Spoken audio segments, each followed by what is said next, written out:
You ever watch someone you love choose money over you?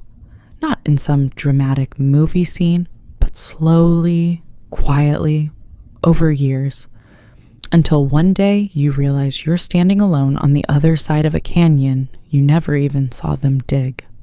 His name was Daniel, my big brother, 8 years older. He was my son, my shadow, my first protector in a world that often felt too loud, too sharp. When I was 6 and the school bully shoved me into the mud, it was Daniel who marched over. Not with fists, but with this terrifying, quiet calm. He didn't hit him. He just stood there, blocking the sun, and said, voice low enough only the bully could hear, "You touch her again, and you won't walk home." The bully never looked at me sideways again. That's who he was. My anchor, my safe harbor. I used to think love was the strongest currency, that loyalty, shared history, the kind of laughter that leaves your ribs aching. That was real wealth. Turns out I was just poor in the only way that mattered to him.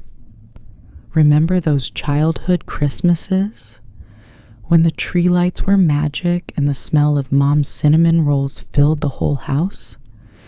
Daniel would always sneak me an extra cookie when Mom wasn't looking, winking like we were co-conspirators in joy. He'd stay up late helping me build impossible Lego castles, patiently sorting through 1,000 tiny pieces, even when I knew he had homework or friends waiting. He taught me how to ride a bike running alongside, his hand steady on the seat until, whoosh, I was pedaling on my own, shrieking with triumph, looking back to see his face split by the widest, proudest grin. He was always looking back, always checking, always there. Then came the offers, the big city job, the corner office, the promises of stock options and 6-figure salaries. I was still in community college, working double shifts at the diner, scraping pennies together for textbooks. Daniel started changing, slowly like ink bleeding into water. His calls got shorter. Swamped, kiddo. Big quarter-end push. His visits home became scheduled, precise, always with an eye on the clock. He'd arrive in a sleek car that smelled new and expensive, wearing suits that cost more than my monthly rent. He'd hug Mom and Dad, but it was efficient, like a transaction. I remember one Thanksgiving. I'd spent weeks saving to buy the perfect pecan pie, his favorite, homemade, just like Grandma used to make. He arrived late, stressed, talking on his Bluetooth earpiece the whole time he walked in. He barely tasted it. "Looks great, Luce," he mumbled, already scrolling through emails on his phone, his fork untouched beside the slice I'd carefully plated for him. Mom's face fell. Dad just sighed, the sound heavy with disappointment. I sat there, holding my own slice, the sweetness suddenly turning to ash in my mouth. That's when I first felt it, the chill, the first brick in the wall he was building. He started making suggestions. "Lucy, maybe it's time to think bigger. That little writing gig? It's cute, but it's not going to build anything." "Build what?" I wanted to scream. Build a life? I was building one, with words, with stories, with the quiet joy of creating something true. But to him, building meant square footage, stock portfolios, a garage full of luxury cars. He offered me a loan once, not a gift, a loan with terms, with an implied timeline for a repayment that felt like shackles. "Consider it an investment in your future," he'd said, tapping his pen on a crisp contract. My future, or his vision of it. I refused. The look in his eyes wasn't anger. It was something colder. Disappointment. Like I'd failed some test I never knew I was taking. That refusal was the first real crack in the foundation. The real fracture came with Dad's diagnosis, pancreatic cancer, Stage 4. The words landed like physical blows in our small living room. Mom crumpled. I felt the world tilt on its axis. But Daniel, he was on a critical business trip in Dubai for a deal that would define the company. He couldn't come back, not for the initial scans, not for the first round of chemo that left Dad so weak he could barely lift his head. He called. Oh, he called. Every evening, punctual as clockwork, for precisely 15 minutes. He'd ask about Dad's vitals, the treatment plan, the costs. He offered to pay, generously, covered the co-pays, the experimental drug not covered by insurance. He spoke of money like it was the only language that mattered. But he never asked how Dad was feeling. Not the fear in his eyes when he thought no one was looking. Not the way his hands trembled holding his coffee cup. Not the way Mom cried herself to sleep every night.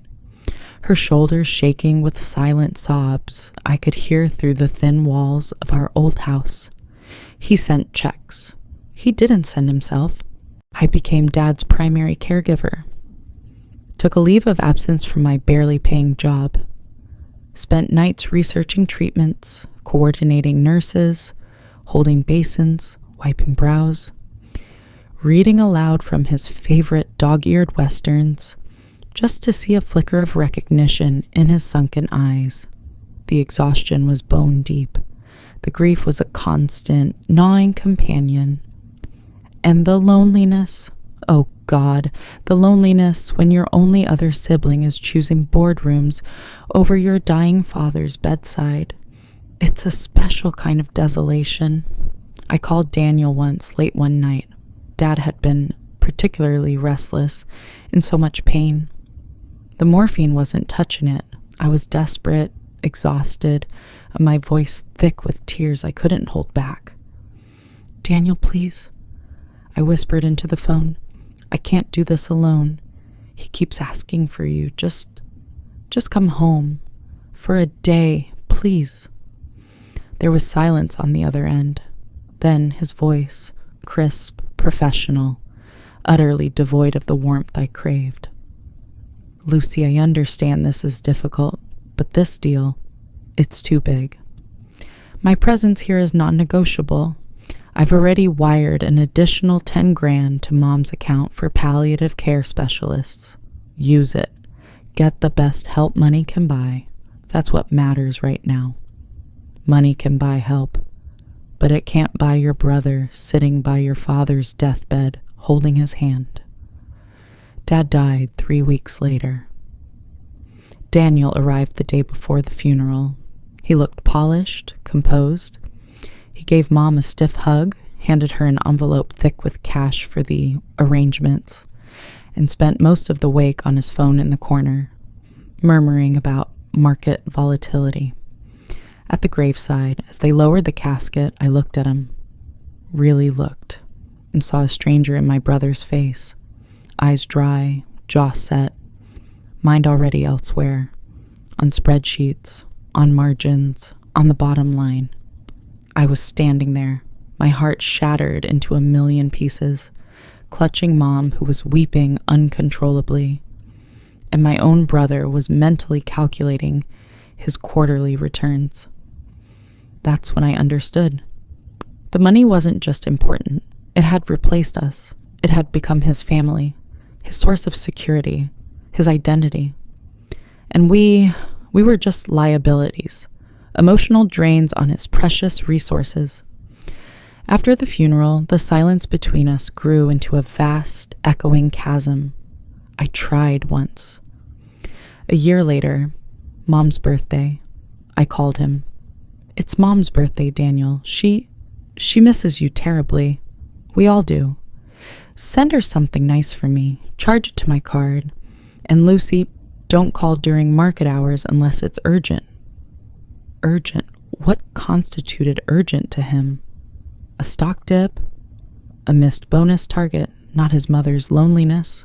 Not his sister's grief? Not the hollow space where his family used to be? That was the last time I called him.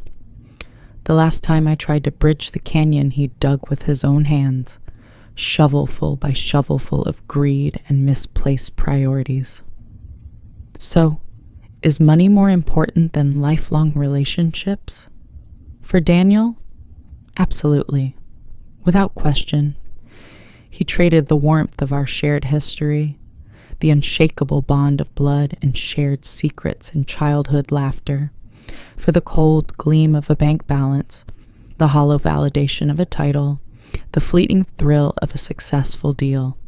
But for me, for anyone who's ever felt the crushing weight of being chosen against many by someone they loved unconditionally, the answer is a resounding, soul-deep no. Money is paper.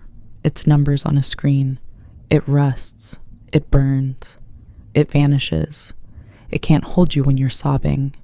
It can't remember the sound of your laugh when you were 5. It can't tell your secrets and keep them safe. It can't love you back.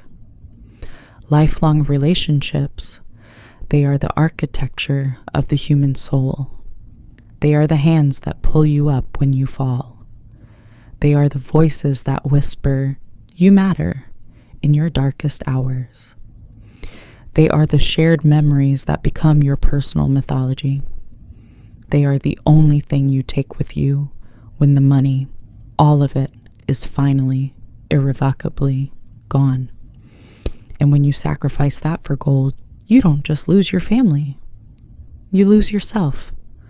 You become a ghost haunting your own life, surrounded by possessions, but utterly, devastatingly alone. Daniel may live in a mansion, but his heart is a barren wasteland. And I may live in a small apartment with peeling paint, but my walls are lined with love, the love I give, the love I receive from friends who chose to stay, the love I honor for the brother he used to be, and the fierce, protective love I have for the memory of my father. That love? That's real wealth. That's the only currency that truly compounds over a lifetime. I think about him sometimes. Wonder if the deals ever brought him the peace he traded us for. Wonder if, in the quiet hours before dawn, when the city is still and the screens are dark, he ever feels the ghost of our father's hand on his shoulder, or hears the echo of a little girl's laughter in an empty hallway of his too big house. I hope he finds it, the peace, the connection, the thing he threw away. But even if he doesn't, I won't wait for him. I won't let his choice diminish the love I have left to give. Because I learned the hardest lesson. You cannot build a life on the shifting sands of someone else's priorities. You build it on the bedrock of your own values, and mine will always choose people over profit, love over ledger sheets, presence over presence. Because in the end, when the lights go out, it's not the money they'll remember. It's whether you were there.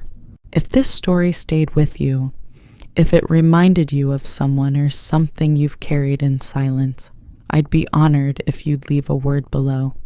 Tell me, what's one relationship you'd never trade for anything in the world? And if these stories matter to you, consider subscribing, not for me, but so no one ever has to feel alone in their truth again. This is Story Files. Keep listening. Keep remembering. You belong here.